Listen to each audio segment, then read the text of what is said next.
Hi, Eli. Hi, Vinny. It's Graham again. Let's go on and we'll finish. We'll try and read more of Mr. Toad's. Sorry, that's like blocking. Can you see? Okay, here we go. His hearty accent faltered and fell away as he noticed the stern, unbending look at the countenance of his silent friends, and his invitation remained unfinished. The Badger strode up the steps. "Take him inside," he said sternly to his companions.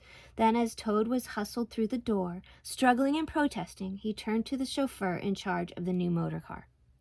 "I'm afraid you won't be wanted today," he said. "Mr. Toad has changed his mind. He will not require the car.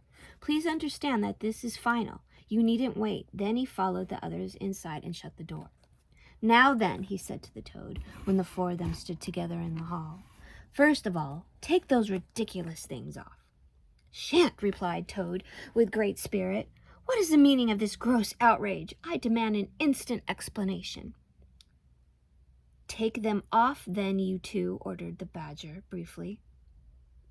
They had to lay Toad out on the floor, kicking and calling all sorts of names, before they could get to work properly. Then the Rat sat on him, and the Mole got his motor clothes off bit by bit, and then they stood him up with his legs again. A good deal of blustering spirit seemed to have evaporated with the removal of his fine panoply. Now that he was merely Mr. Toad and no longer the terror of the highway, he giggled feebly and looked from one to the other, appealingly, seeming quite to understand the situation. "You knew it must come to this sooner or later, Toad," the Badger explained severely. "You've disregarded all of the warnings we've given you. You've gone on squandering the money your father left you, and you're getting us animals a bad name in the district by your furious driving and your smashes and your rows with the police. Independence is all very well, but we animals never allow our friends to make fools of themselves beyond a certain limit, and that limit you've reached. Now, you're a good fellow in many respects, and I don't want to be hard on you. I'll make one effort to bring you to reason. You will come with me into the smoking room, and there you will hear some facts about..." See, there they are right there. "You learn some facts about yourself, and we'll see whether you come out of that room the same Toad that you went in." He took Toad firmly by the arm, led him into the smoking room, and closed the door behind him. "That's no good," said the Rat contemptuously. "Talking to Toad never cured him.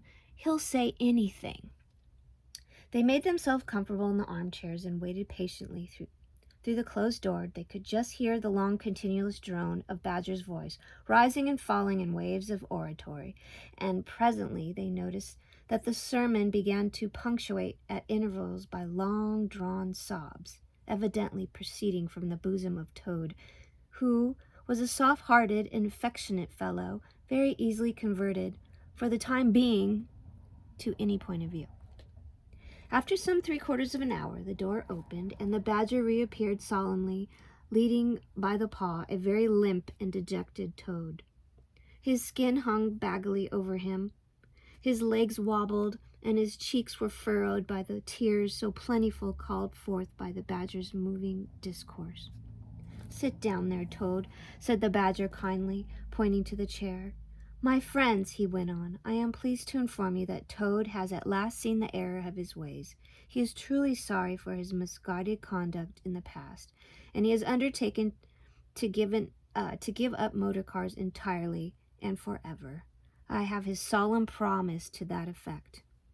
"That is very good news," said the Mole gravely. "Very good news indeed," observed the Rat dubiously. If only... He was looking up very hard at Toad as he said this, and could not help thinking he perceived something vaguely resembling a twinkle in that animal's still sorrowful eye. "There's only one thing more to be done," continued the gratified Badger. "Toad, I want you solemnly to repeat before your friends here that you fully admitted to me in the smoking room just now. First, you are sorry for what you've done, and you see the folly in it all?" There was a long, long pause. Toad looked desperately this way and that, while the other animals waited in grave silence. At last he spoke. "No," he said, little sullenly but stoutly. "I am not sorry, and it wasn't folly at all. It was simply glorious." "What?" cried the Badger, greatly scandalized. "You black backsliding animal, didn't you tell me just now in there?" "Oh, yes, yes, in there," said the Toad impatiently. "I'd have said anything in there."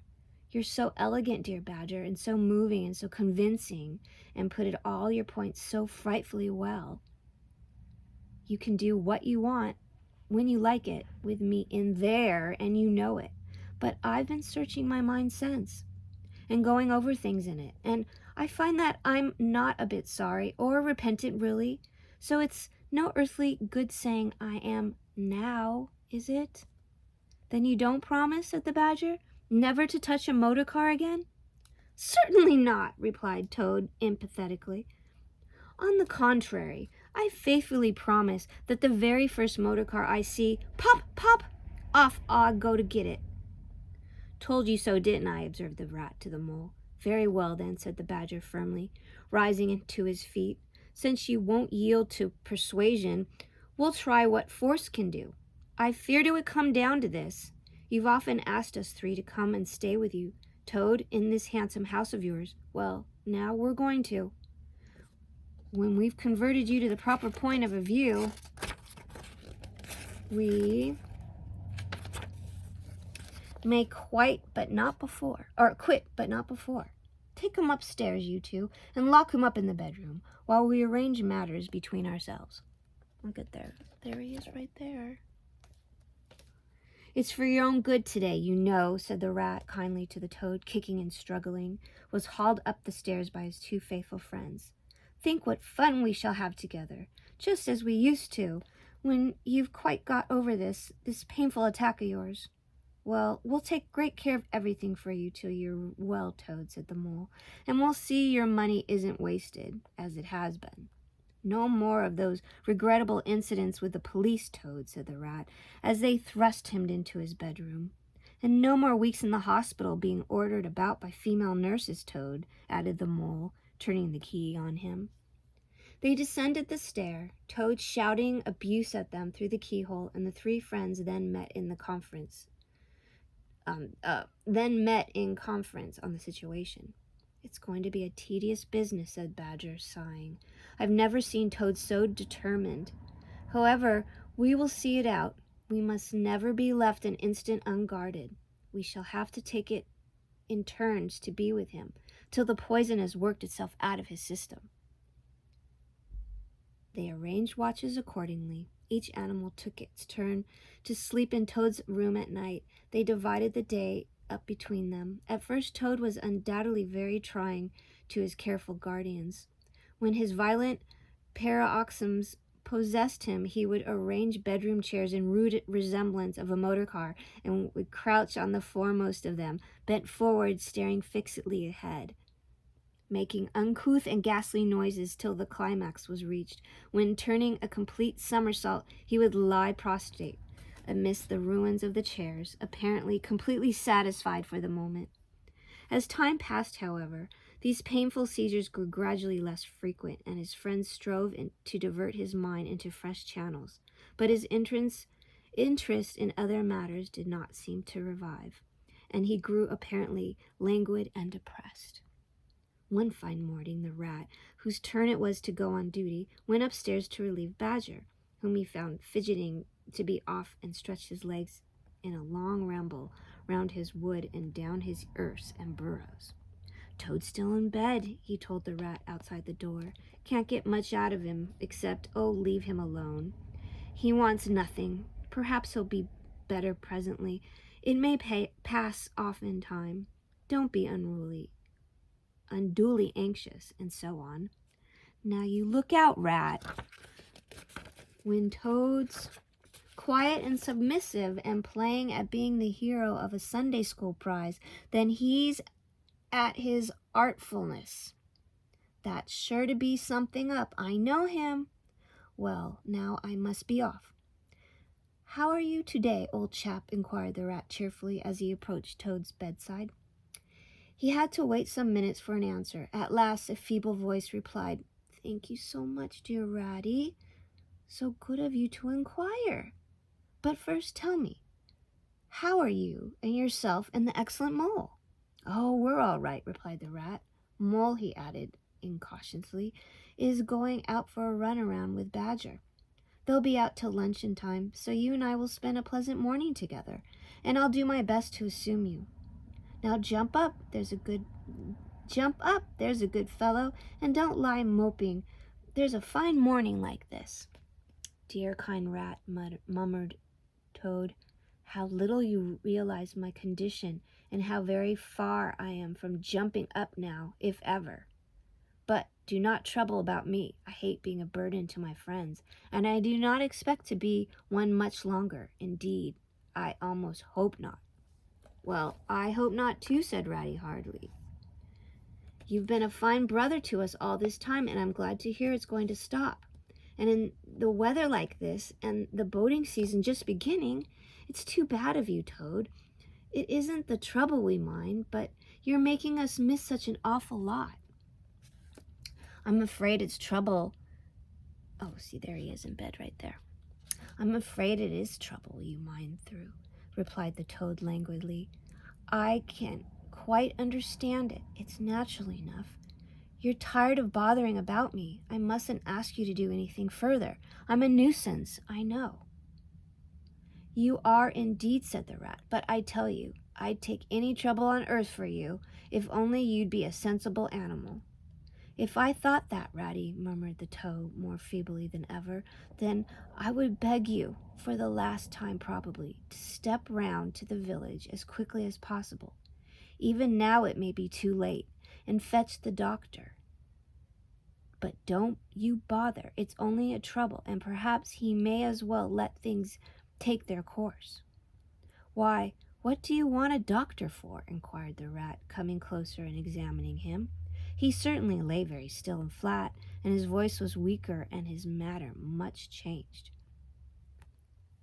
Surely you have noticed of late, murmured Toad, but no, why should you? Noticing things is only a trouble. Tomorrow, indeed, you may be saying to yourself, oh, if only I noticed sooner. If only I'd done something. But no, it's a trouble. Never mind. Forget what I asked. Look here, old man, said the Rat, beginning to get rather alarmed. Of course I'll fetch a doctor to you, if you really think that's what you want. But you could hardly be bad enough for you yet. Let's talk about something else. I fear, dear friend, said Toad with a sad smile, that talk can do little in a case like this, or doctors either, for that matter. Still, one must grasp at the slightest straw. And by the way, while you are about, I hate to give you additional trouble, but I happen to remember that you will pass the door. Would you mind at the same time asking the lawyer to step up? It would be a convenience to me, and there are moments, perhaps I should say there is a moment, when one must face disagreeable tasks, at whatever cost to exhausted nature. A lawyer? Oh, he must be really bad, the frightened Rat said to himself as he hurried from the room, not forgetting, however, to lock the door carefully behind him. Outside he stopped to consider. The other two were far away, and he had no one to consult. I've best to be on the safe side, he said on reflection. I've known Toad fancy himself frightfully bad before, without the slightest reason, but I've never heard him ask for a lawyer. If there's nothing really the matter, the doctor will tell him he's an old ass and cheer him up, and that will be something gained. I'd better humor him and go. It won't take long. So he ran off to the village on his errand of mercy. I think this is a good place for us to stop. We can do more tomorrow. Love you, baby.